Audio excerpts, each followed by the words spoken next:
Gents, I just want to pause the episode for a moment to let you know about the Strong Men of Value Academy. You will have heard me refer to it a number of times, and I want to bring more attention to it. So this isn't just a program, it's a life-changing environment and community of men who are focused on personal and professional growth. We're looking at areas of relationships, wealth, and health, things to help you thrive and maximize your life.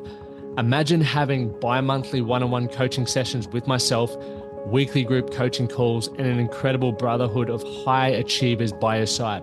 Now we're diving into resilience, leadership, and holistic growth to not just succeed in your career, but to thrive in your health and your relationships.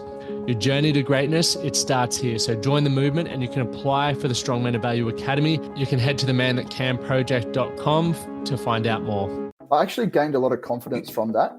To actually go out to a pub and not drink, for me, that was probably one of the biggest things that gave me a lot of confidence to, because if you look at it, when you're in a pub or you're in a bar, you're around a lot of people. So you feel like all eyes are on you when you're sober. You feel like people know that you're not drinking. The Man That Can Project podcast, a podcast empowering career-driven men to live more fulfilling lives. We are here to challenge your beliefs, redefine success, and talk about the important stuff in a relatable way. Don't forget to subscribe and leave a review. My name's Lachlan Stuart. Let's get into it. Sano, how are you, brother? How you going, man? Thanks for having me on. Mate, it's an absolute pleasure. I'm glad we could make it happen. So we connected originally through Instagram, which is one of the greatest places to stalk and meet people. Yeah. I was like, who's this handsome man with the mullet? I had heard rumors of an amazing feat you were about to attempt and have since absolutely smashed. And we went for a run one day and, obviously got to know you, a high energy individual. I was training for the world champs. You were training for 36 IronMan in 36 days. Half Ironman. Half, come on, yeah. not fools yet. Half still phenomenal. Can you dive into, firstly, share with people what the hell a half Ironman is and more about what made you want to do it originally? Yeah. So a half Ironman is a 1.9K swim, a 90K bike ride, and then a 21.1K run every single day for 36 days. So pretty much the first motivator that actually got me into the triathlon space was the Iron Cowboy. And he done 50 states of America in 50 days, 50 full Ironmans. And so for me, it was a short time ago when I actually got into this sort of space. So I've only been doing triathlon now for about a year and a half, I guess. So relatively short time. 18 months, and then you've probably done more in a month than most have done their whole life. Yeah. So I was like, well, what's the first goal? Because I look at someone like the Iron Cowboy, as that was the thing that got me into it. And I was like, I'd love to chase that record of the full Ironmans. I was like, well, yeah, you can't jump straight to that, only doing it for a year and a half. So I jumped into the half Ironman record, which is now 36. So I just got after that. And so it was a pretty good little feat to get after. And that's just how it all started. And once I got that idea in my head, just trained really hard to get my body and my headspace in a space that I could actually achieve that. You said, obviously, you've just been about 18 months in the, I guess, dual athlete sport or triathlete sport realm. Had you done any challenges like that in the past or any crazy shit like that before, or was it just the first time?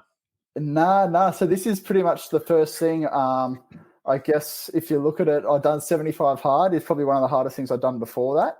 Other than that, I just used to be a pretty normal Aussie dude. I used to play rugby league. That was pretty much my whole life growing up. Like 7 days a week, I'd either be coaching or playing.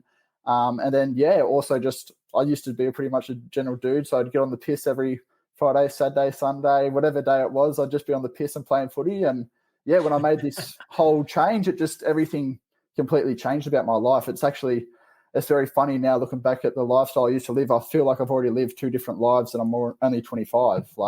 So it's crazy how big of a change you can have in under 2 years. What was the catalyst for the change? So most people, I was a very similar age. I was about 24 when I had my shift.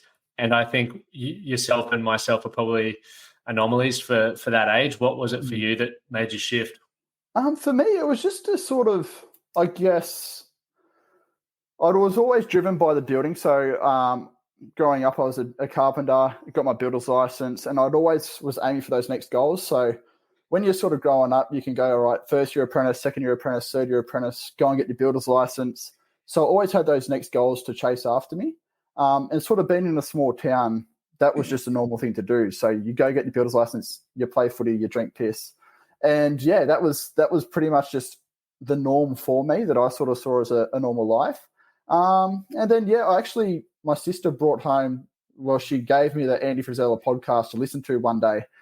And he was talking about 75 hard. And I was like, that is so stupid. I was like, it's not even healthy to do 2 workouts a day. And I was trying to make up all these excuses of why it wouldn't be good to do.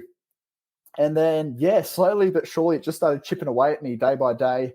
And I think I probably listened to his podcast for like 2 months before I even done it. And I was like, oh, I'll just give it a try. I was like, there's no harm in trying. I was like, I probably won't ever do the 75 days because I think the year before I tried to do dry July and I failed twice in the 1 month to not drink for a month. So I was like, I'm not going to go 75 days not drinking. I was like, I'll start and then see how far I get and go from there. And pretty much once I got into it, I really set myself the challenge of doing the 75 days, not drinking, but actually also going out and having fun.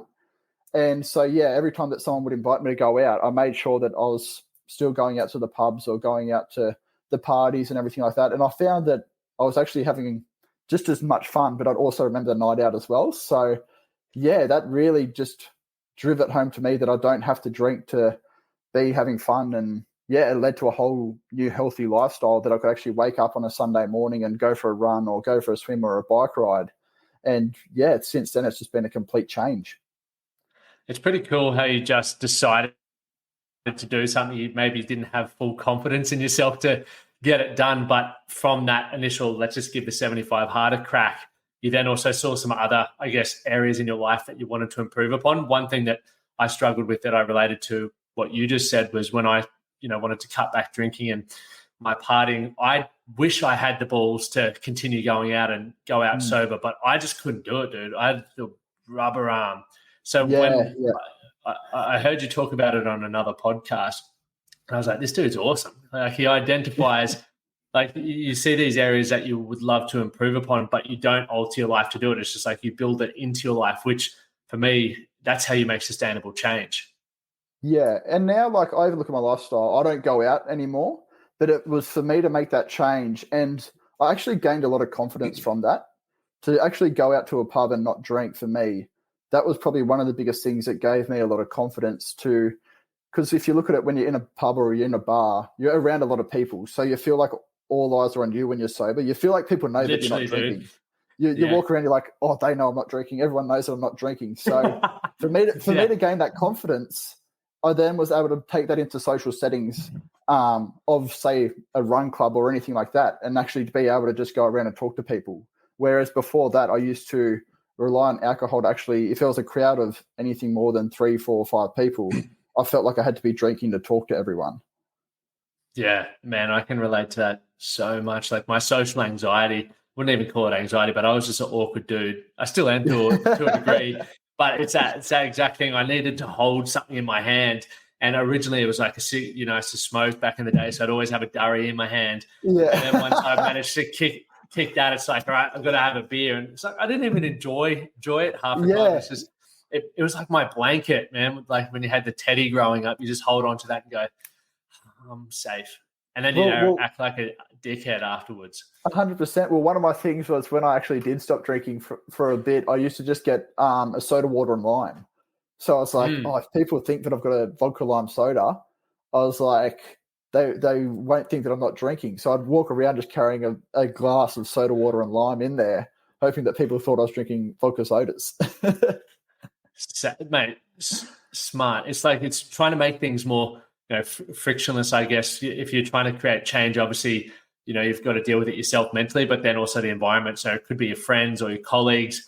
And even now I've got like non-alcoholic beers in the fridge. And I said to my mate yesterday, I was on the phone, and I was like, man, I've never had beers in my fridge my whole life, ever. Yep. But we're obviously in a new town, we're socializing a lot and meeting a lot of people. And I was just hitting the piss, not heavy, but drinking most nights. And I was like, what am I doing?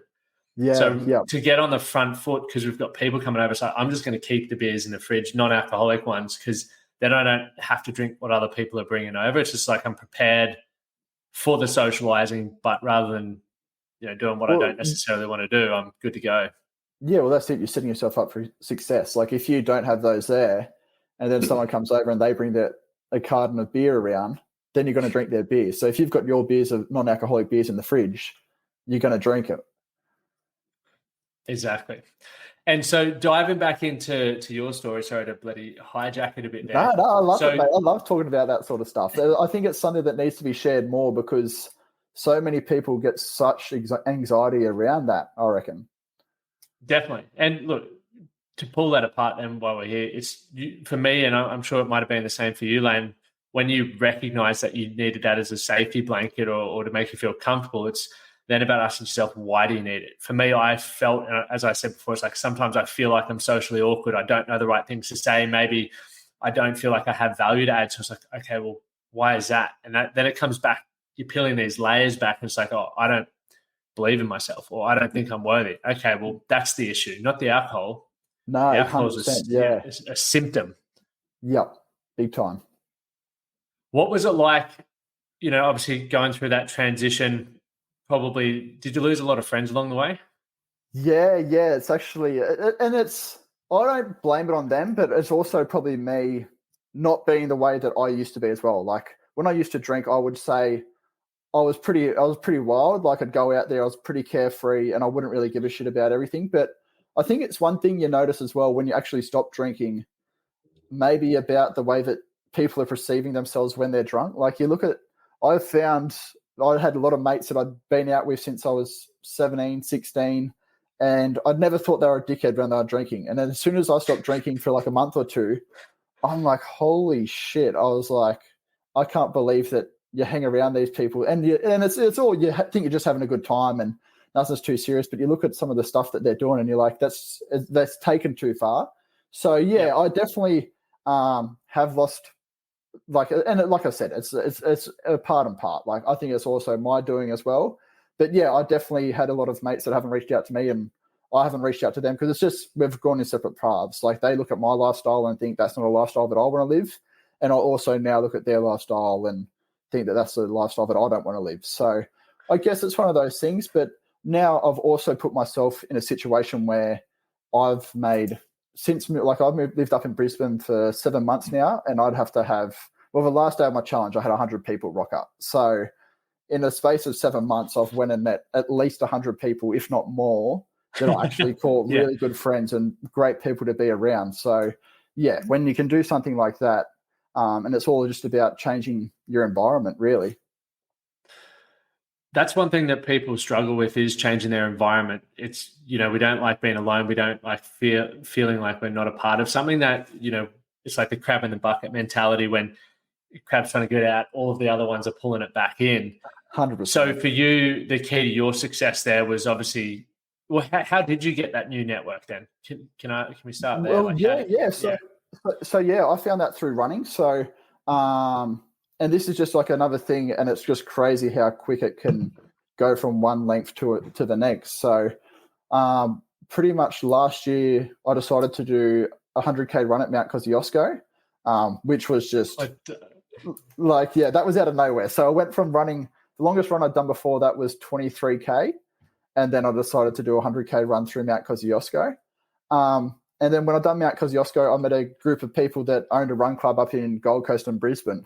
And whilst I was still living in Sydney down there, so I met them at about halfway through December during the run. So we talked to them for about an hour or two over the run, and then they were like, "Oh, you should come up when next time you're up in Brisbane or Gold Coast. Like, you should come and do the run club." And then literally 2 weeks later, over Christmas, New Year's, one of my best mates. He'd went away, and all my friends were gone. So I was like, you know what? I'm just going to drive up to Brisbane. So I packed my swag in the back of my ute, drove up to Brisbane, and there's a run club called Mega Run. And yeah, within the space, so I done that on New Year's Eve, and then I done the mega run in Gold Coast on the New Year's Day.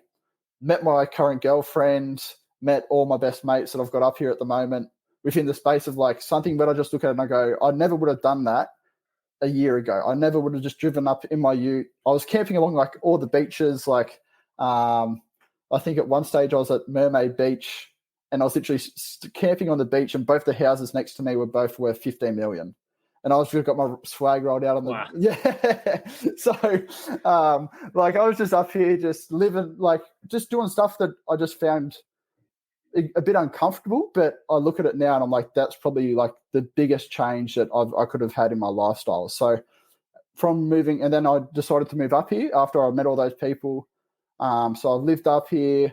Then there was a stage where I was actually running those run clubs. So I got to meet so many more new people. And yeah, no, it's just been a real, from one sort of thing that you go out and you think that's going to be impossible to do, which was for me was the 100K run to do, has just completely changed my life. I think that's probably one of the biggest days that has completely changed the trajectory of my life. So just say yes to shit that you think you might enjoy. 100%, yeah. And that's like even now in a week and a half's time, I'm doing a 60K run for Movember through Brisbane. I haven't really done much running since the challenge, and I'm like, I think 60K is probably going to suck a lot for me at the moment. But I was like, you know what, just say yes to it. And you never know. There's probably going to be people that you're going to meet during that have also just said yes to doing it. And then you just make those friendships. And I think doing stuff like that really puts you out of your comfort zone. And you think, oh, I'm probably going to be the only one doing that. But you're not. A lot of those people that are in those environments are all putting themselves out of their comfort zone. So you get that commonality through there. Yeah, there's something fun about doing those hard things. Oh, man, it's really addictive, I find it. Definitely. And for some people, it literally might be a 5K for them. And obviously, every time you break this ceiling of what you think is possible for yourself, it's like for you now, 60K, you're like, yeah, no worries. Like it'll suck, but you're fairly confident in your ability. And that's the beautiful thing about pursuing the hard shit. 100%. And that's like one of my things now. Like I've got a little podcast for myself and it's called What's Your Crazy? And it's all about just helping people find what is their crazy goals. Like I look at myself and I might go out over the top, but then like you said, for someone it's doing a 5K run, or for some people it's even just getting off the couch and going for a 10-minute walk. So I just think that everyone should invest in their own crazy. Like some people it's for music, it's whatever. And it's like, go out and do that thing that you enjoy, because even though you think people might look at you, people really don't care. Like I said, when I finished my challenge, 2 days after I'd finished my challenge, I was like, oh, there was such all this hype around it.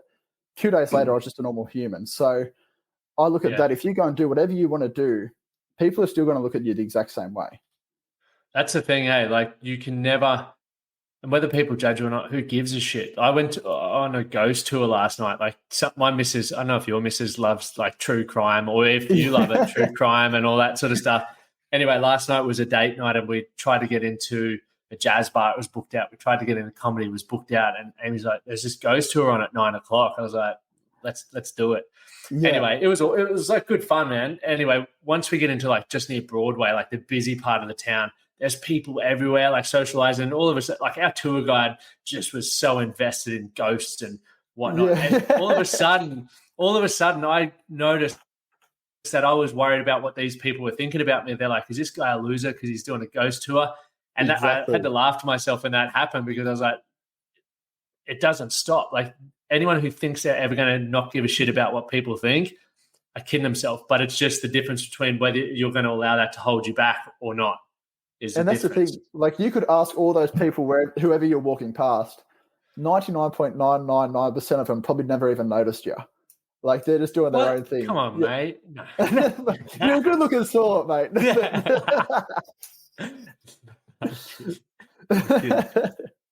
But so what from your podcast then with What's Your Crazy, what has been, I guess, 2 or 3 things that you've enjoyed learning about that? Well, yeah, like I've really enjoyed learning about how different people actually perceive their crazy. Because for me, like I've always been a goal-driven person, and I've enjoyed about sort of taking those stepping stones of going to the next thing. But for me to realize that that's not everyone's mentality. A lot of people can get stuck in the everyday rut. So a lot of them, it's just like a crazy goal for them is just to sort of live the life they actually want to live. And for me, I'm like, oh, that just comes normal to me. Like I'm happy to chase after dreams that I want to go after. But for someone else, that seems really crazy. So yeah, it's definitely one of those things that it's all about. I've learned to put myself in other people's shoes a lot more, I think. Yeah, that's beautiful. And for yourself, then you obviously mentioned living a life by design. You're happy to chase that. Yeah. Where has, I guess, the motivation and the courage come to do that? Because I would say a lot of people listening feel that's courageous, because the safe option, the one that we get educated to live, is so different to what you're doing. Yeah. Well, it's sort of funny. Like I think I've probably been the one to break the mold of that, I guess, in my family. Like my pop, he's 70, 75 or 76, and he's still working a 70-hour week. Like the day that he stops working, he'll drop dead. Like he's just driven to work, and he loves it. And then my parents, they've sort of just started to like slowly get away from that work scene as well and actually chase their dreams. So for me, awesome. Yeah, and that's like, I love it now, because I think if I probably wasn't the one to start talking about all this stuff about me moving to Brisbane to go and live a lifestyle of being active and actually going and doing the stuff that I want, I think that they probably would have just stayed working for the rest of their lives as well.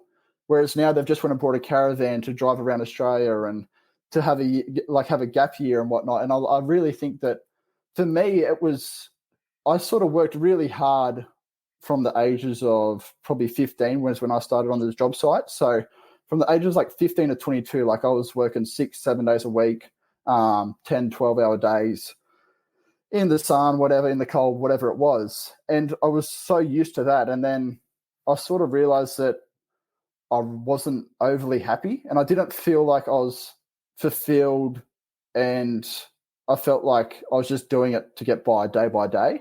And then it come to a stage where I was starting to invest in property, and I really wanted to go down the route of actually being a property investor, like a buyer's agent, so buying investment properties for people. And this is where I was like, oh, that would be so good. And I was actually like 99% signed up for the army at this stage. And then my old boss, he actually offered me a job to come in as a buyer's agent. And I was like, oh, I was weighing up the two, but I was like, I really want to do this buyer's agent job. So I went into this job, and I was so passionate about it. And I was like, oh, this is going to be the best thing ever. I'm going to do this for the rest of my life. And within the space of like 4 or 5 months, I was like, oh, this wasn't what it was painted out to be. Like, I was really actually shocked. And I was working with a lot of successful people as well. Some people that like had, I guess, materialistic things like their Ferraris and everything like that. So I was buying them investment properties. But for me, was a big realization to see that money doesn't buy happiness. Like a lot of these people had a lot of money, and they were always trying to screw people over for the next $1,000, $2,000, whatever it was.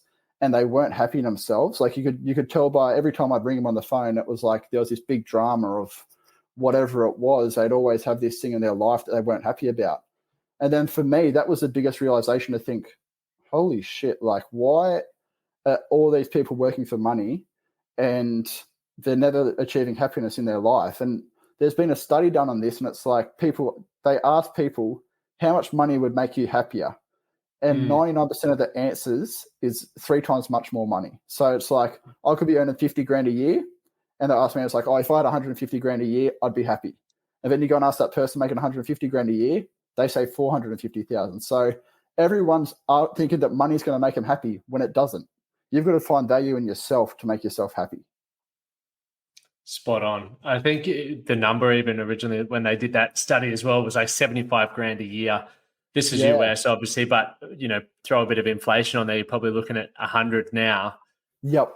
And after that, happiness doesn't increase much more. It's just like the way I look at it, even for myself, is once I hit what I wanted to hit financially, the next thing was how do I continue to earn this, but get time back to, do the challenges I want to do, or spend more time with my wife, or travel and do those things, because that then becomes a game, as opposed to working harder and trying to grow your income. It's just like, how do I get time back?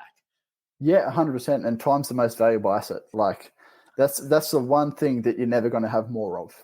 You can always try and make more money or whatever it is, but when your time's up, and you never know when that's going to be. So that's the I read a good book on that, which was called Die with Zero. Sorry, not Zero. Great. Yeah, Die with Zero is a great. Yeah, the mo's getting caught in your lips. Yeah, look how long it is, mate. I might need a little trim soon. I love it, man.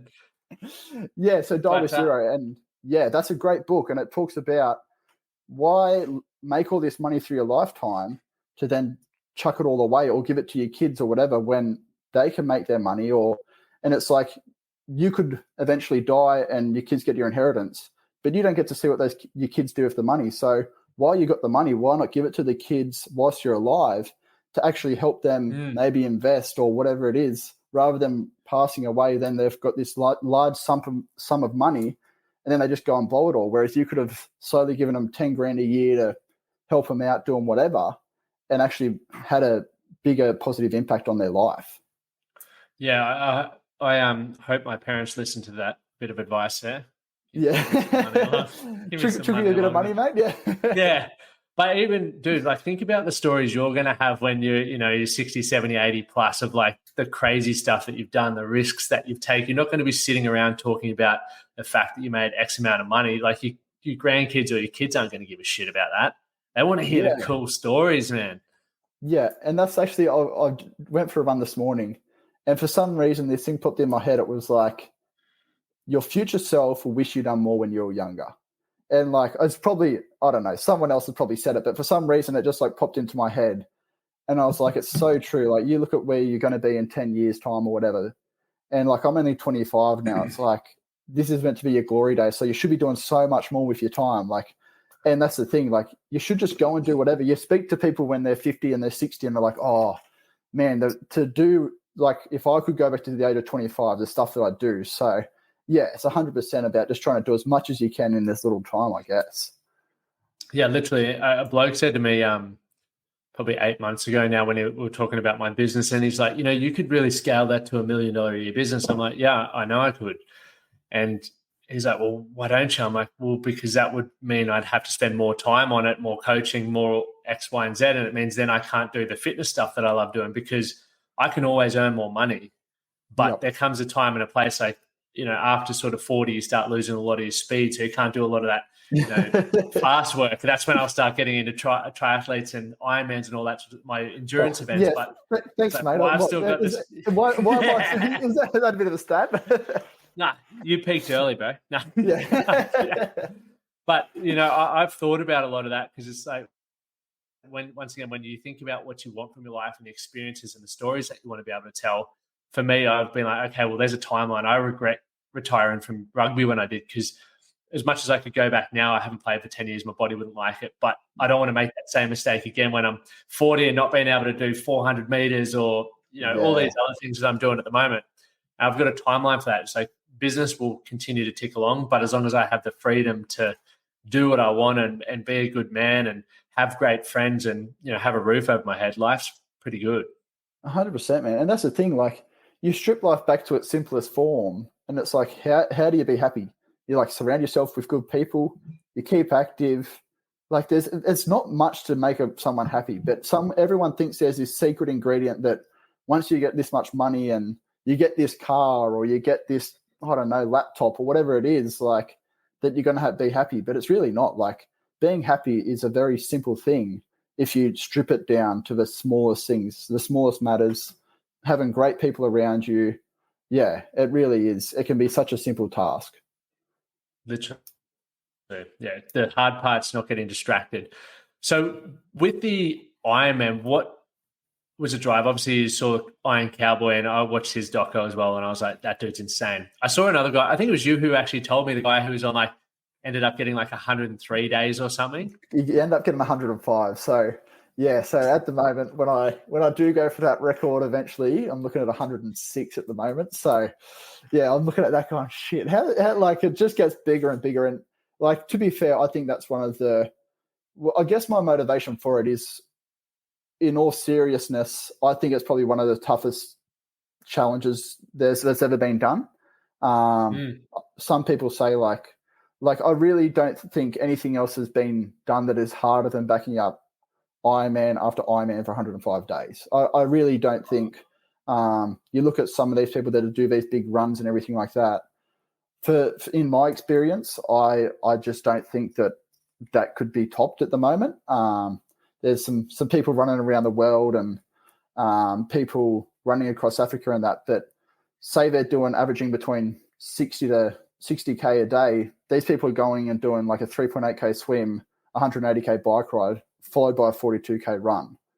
So for 100 days plus in a row. So for me, that I've just been drawn to that.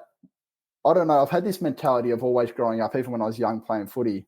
Like I was always one of the smallest people on the field, but I've always felt like I've had to prove myself and just that underdog mentality. So when I saw and I did think that would be the hardest thing possible to ever do, I just got driven to it. I was like, if I can get that completed in my lifetime and say that I've done the physically hardest task ever, I was like, that's a pretty sick title to have to your name.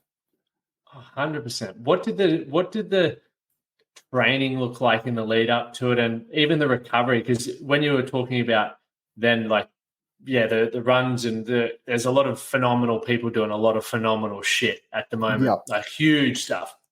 But then when I think about what you just said, then an average Ironman might take what, 10, 12 hours? Yeah, like roughly. If you can do a really good, I'd say the average time would be around 12 to 13 hours, I reckon. Yeah. For like the average human. So like a really good time is under 10, but you're doing 12, 13 hours at an average. And then you got to try and let your body recover enough to the point where it can actually sleep. That was one of the things I realized from my marathons. I was like, I'll be able to sleep heaps and whatnot, but your body's so fucked. It can't sleep. Like it's like tingling and all kinds of it's stuff. Nuts. It's the weirdest shit. Like you would think that your body would be so exhausted, like you'd just fall asleep like that. And it gets to a stage where you're like literally laying there. And that was one of the funniest things for me. I was sweating in bed and I'd have the aircon on me. I'd have no sheets on and I'd just be laying there sweating. And I'm like, what the hell? Like, and it's one of those things like, and I found it sort of hit me harder after it. Once your body is like allowed to just have all this fatigue in you, you just feel like you're laying there and like my legs are just throbbing. So it's one of those things that it's definitely the challenge of it is recovery. And I found like one of the best things for me was like the ice baths. Like every day that I finished, I just go and hop in an ice bath for like 20 minutes just to try and cool everything down, because I found that there was a couple of days where I didn't get in the ice bath, and that night I was so hot. So if I couldn't sleep, I was like, this is my biggest thing. So trying to get into an ice bath and just have my core temperature down, like, because especially around Brisbane, it's very hot, humid. And there was like some mornings, I think there was a morning after I didn't have an ice bath. And before I'd even got on the bike, I was literally just like covered in sweat, and I hadn't even started on the bike yet. And like, that's just how hot my body temperature, like my core temperature was just cooking. So there was little bits and pieces like that where it was, you've got to really prioritize recovery and try and work out what's going to be best for recovery. What were some other challenges you faced over the 36 days? I guess like nutrition is a big thing. Like you constantly, I think I lost like half a kilo over the whole challenge. So when you're burning around 6,500 calories a day, that means I've done a pretty good job at eating about 6,500 calories a day, whilst also bike riding, swimming, running. So it's definitely, that was one of the biggest challenges of like, you just have to force yourself to eat. Like I'd sit down for lunch and it's 34 degrees and you don't really want to eat, which is different to American temperature. I don't know what that would be over there in America, but it's like 70 or 90 or something like that. Yeah. So like you literally sit down and I've got my pasta and I'm like, I don't want to eat, but it's like, you've got to eat or else you're just going to feel like shit. Like the first day I went out with having, I think all I had was like a chicken wrap for lunch between the bike and the run. And I went out on the run with no food as well. So by the time that I got back on the first run, after the first day, I was like, holy shit. I was like, this is going to go south, like real south, real quick. Like, but then, by day 4, day 5, it was like, okay, this is how much food we've got to eat in this like amount of time.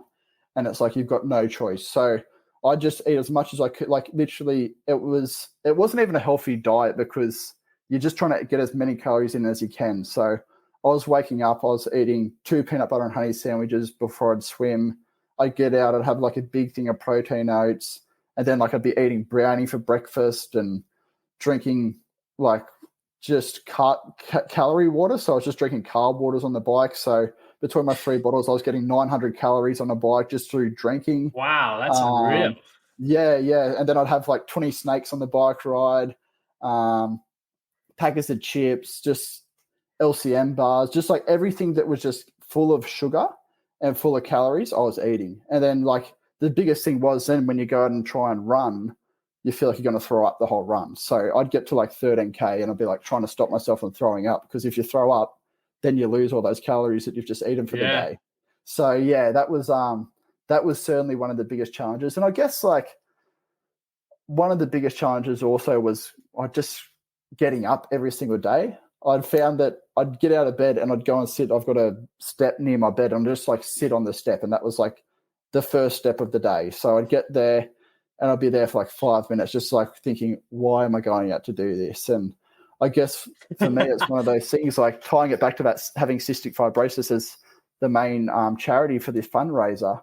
I was like, people living with cystic fibrosis don't get a say in how they get to live their life. So I'd sit there, I'd look at myself in the mirror and go, you're doing this for a reason more than yourself, and get out there and go and do it for them.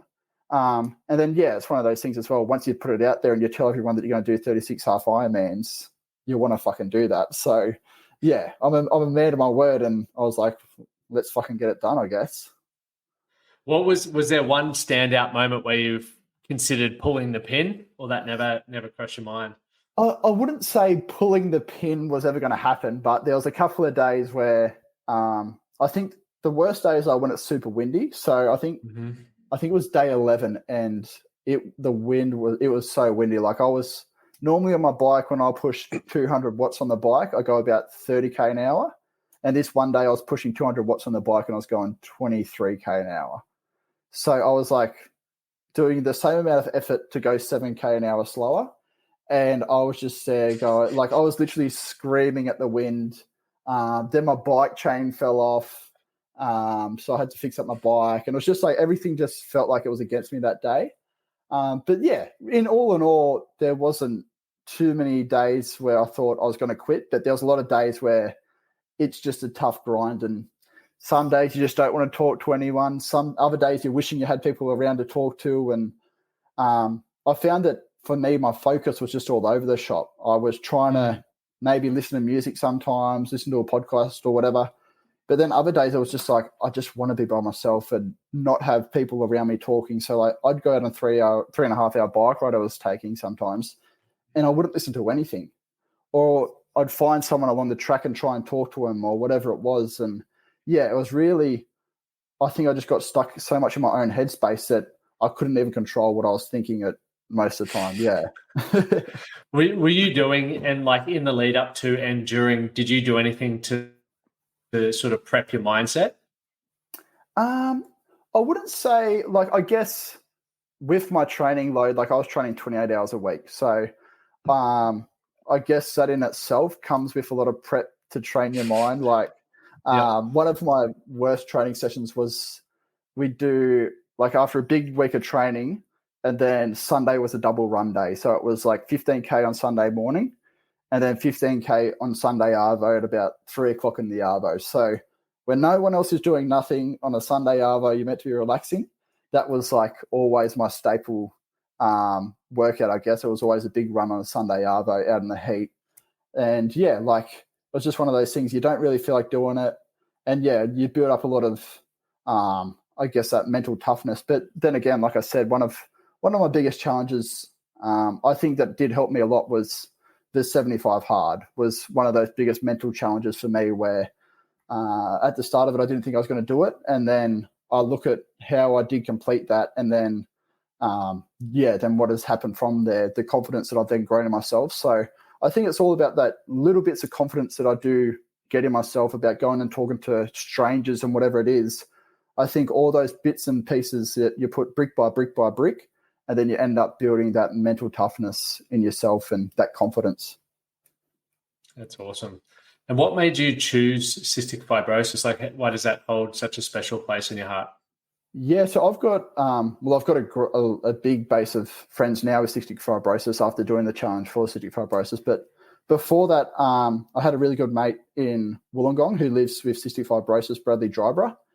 He does a I've great had him job on the show, Brad. He's a weapon. He's awesome. Like, and his story is so good. So, it's not good, but the way he shares his story is awesome. And yeah, so me and him, I actually met him in one of the first road comps I ever went to, and me and him just got chatting, and we went for brekkie after it, and he put out all his tablets, and I was like, I don't want to be nosy, I don't want to ask questions.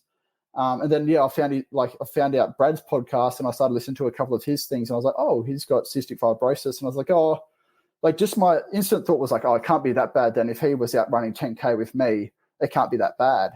But then I actually started looking into what cystic fibrosis actually meant, and yeah, it's really a silent disease. So a lot of their work with cystic fibrosis is done of a morning and an afternoon. Like, they've got to always do physio to clear out their lungs, and like, there's many of different. The thing with cystic fibrosis is it's a whole that no two people with cystic fibrosis have the same condition. So everyone's different. Like Brad himself, he has CF, then he also has liver disease, and he's got something else. I can't remember exactly what it was. So he's got 3 conditions that he's got to deal with that have led from CF. And then, there's different grades of CF as well. So, it's one of those things that it's really a silent disease that no one talks about because they don't feel entitled to talk about. And, it was one of those things that once I met Brad, and me and Brad got along great. And then I've also got a mate up here, Rory Morgan, who was the first person with cystic fibrosis to complete an Ultraman, which is a 10K swim, 450K on the bike, and then an 84K run. So that's over 3 days. So he was the first person with cystic fibrosis to complete that. Wow. Which is amazing. So just having those people around me, I was like, I feel like cystic fibrosis has to get more light shown on it. That was a big challenge for me.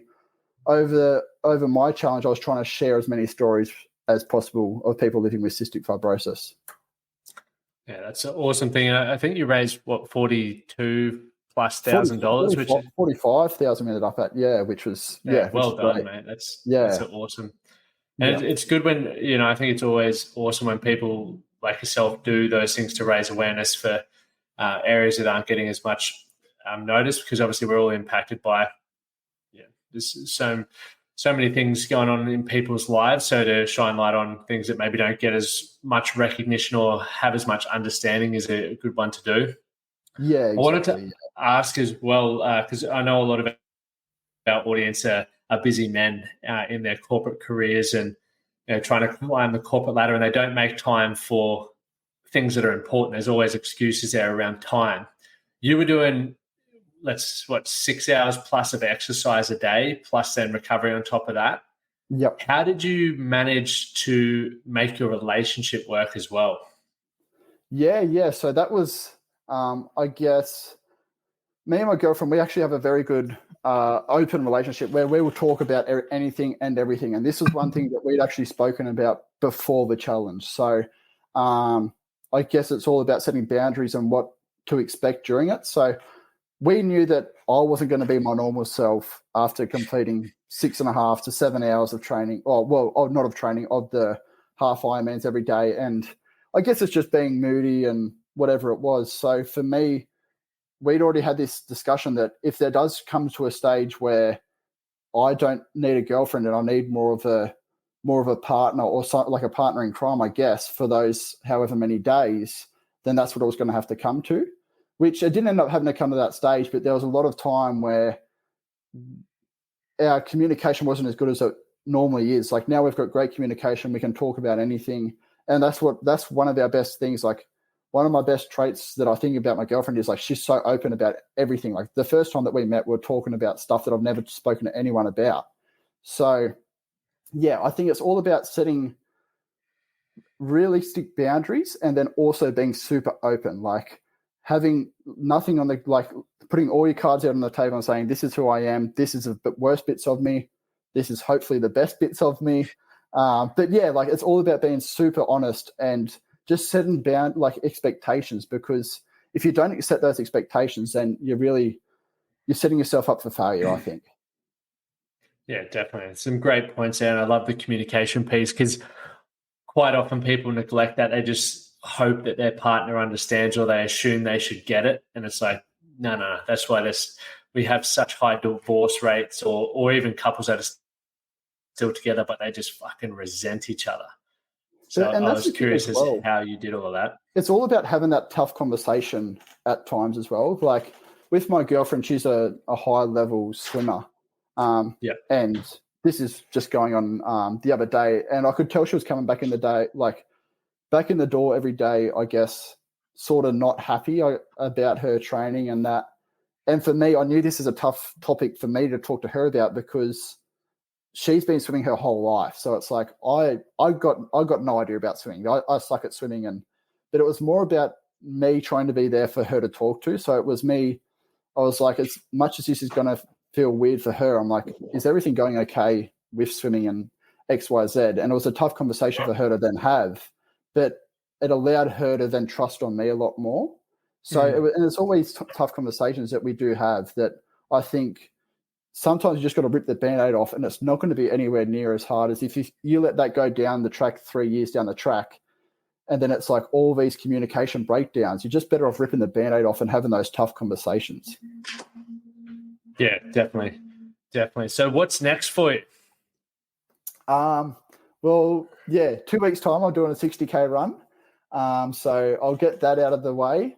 And then, yeah, I think at the moment I've just been in this really happy place of sort of just training for an hour every day with my friends, being really social. But yeah, there is I think next year it'll be more about trying to sort of train for maybe like an event that might be over the space of 2 or 3 days, I think. Or maybe a big event, maybe a big run, I think could be in the cards as well. Maybe something around 100 miler plus. So maybe 200K, I think, or if not a bit more, just really see how far I can push the body. But yeah, I think for me next year, a big focus is just I just want to try and see how far I can push the body in one big go. So it's like whatever I decide that thing is, I'm just going to see how far my body can actually get pushed in the space of 1, 2 or 3 days, and just really see. Because like I said, like I over 36 days, but I was having times of recovery. But I just want to see, once I can really set my mind on something, how far, where is the actual limit? Where is the end that you get to a stage where you just got nothing left in the tank? And because I really think even over my challenge, there was some days that, like I said, I found were hard, but there wasn't any days where I was going to quit. So I want to get to the stage where it's like you're telling yourself to quit, and you've already told yourself to quit another 10 times before that. And I want to see where that mark lies, where it's like, all right, that's your limit. And yeah, then hopefully it's a long way away, but yeah, it could also be a lot sooner than you think, and you go, holy shit, you've got a lot of work to do. Yeah, I think the beautiful thing about that, and I love that because I'm very similar, is even if you do fail and you do quit, you know what you need to do better next time. It could be the nutrition. You know, when I was doing the marathons as well, rowing, I rowed a few before I started the challenge, and there was things like gripping, like wearing gloves. I was like, I'll never wear gloves. That's lame. I was like, if I don't do that, I'm going to be bleeding everywhere. Then it was like how to position your hips so your ass doesn't hurt, and then like getting chafed under the armpits, like all these things that I wouldn't have known had I not started it and failed at a few of them, and then been like, okay, this is how I'm going to improve it next time. I think the possibilities that come from failure are huge. Yeah, and there's someone who talks about, I can't remember who it was, but yeah, they talk about doing one tough challenge every year so that the rest of the year looks easy. I can't remember who was, I think it might be Jesse Itzler. Is that how you say his name? He's awesome, man. Yeah. So he talks about doing that one tough thing every year that like makes the rest of your year look easy. So I think that's a great thing to look at. And and that's the thing, you look at back to that time and you go, holy shit, like I was able to actually do that. And then, you surprise yourself and you can use that in other areas of your life. And where can people find you on social media? So on Instagram, I'm under Layne, LAYNEO _insano,